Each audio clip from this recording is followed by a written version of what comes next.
malam na kasance ina aikata wani saban Allah, amma da zarar na aikata sai nadama ta zo mini, sai na tuba tare da alƙawarin ba zan sake ba.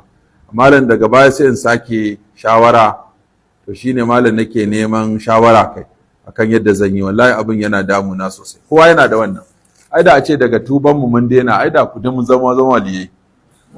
Abinda ba a so, shedan dama yana da hanyoyi da yawa da yake sa ka koma sabo. Ba a son kai niyyar komawa saban, ko kuma ka kira buwa da abin da zai jawo kai saban. Mai ahalari ya ce wala yahillu lahu an yu'akhkhira tawbata, baya halatta ga mutum yayi jinkirin tuba ya ce sai gobe ko jibi ko gata, dan baka da tabbas zaka kai jibin ko goben ka gata.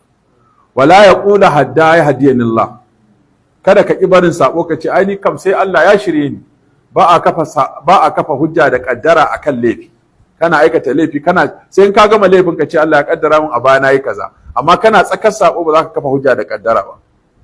Ka ce haka Allah ya kaddara mun ta sabo, to ka daina mana. Wala yaqulu hatta yahdiyani Allah fa innahu min alamati ash-shiqa'i wal khizlan wa damsil basirati. Mala yace in kace sai an shirye ka zaka tuba, to alama ce ta abu uku. Khizlan alama ce ta tabewa, wa me wa shiqa da tabewa, wa damsil basirati da kuma shafewar basira. Yace wa shurudut tawbati a baya kenan, annadamu alama fata. Sharadin tuba kai nadama abin da ya wuce, shine na daya. Wancan da kai ya ta damunka, shi yasa wanda zai yi sabo kuma yazo yana cewa kai ai mun yi tsiya, kai ai wato mun yi shegantaka, ai ta faɗa abubuwa munana ana dariya, to wannan abin yana da hatsari.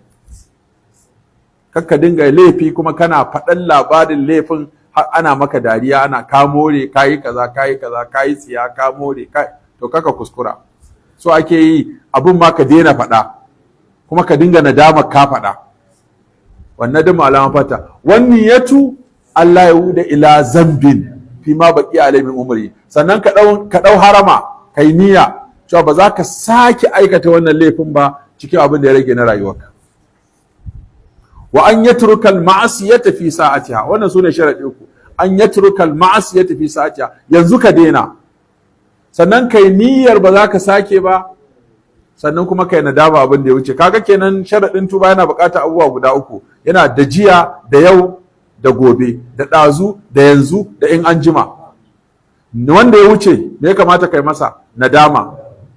Wanda kake ciki me ya kamata ka yi? Ka bashi. Na gaba me ya kamata ka yi? Kai niyyar ba za ka sake ba.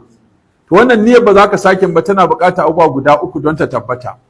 Na farko ka duba da me ya jawo kake saban, sai kaga abokai ne.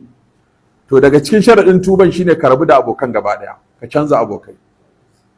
Domin ko ka tuba kai kaɗai ka tuba a cikin mutum 10 da suke aikata laifi, in ka zo sai a tema dariya, kai yanzu ba za ka lalle wato shikenan yanzu an gaba da kai kenan, ya zama ustaz,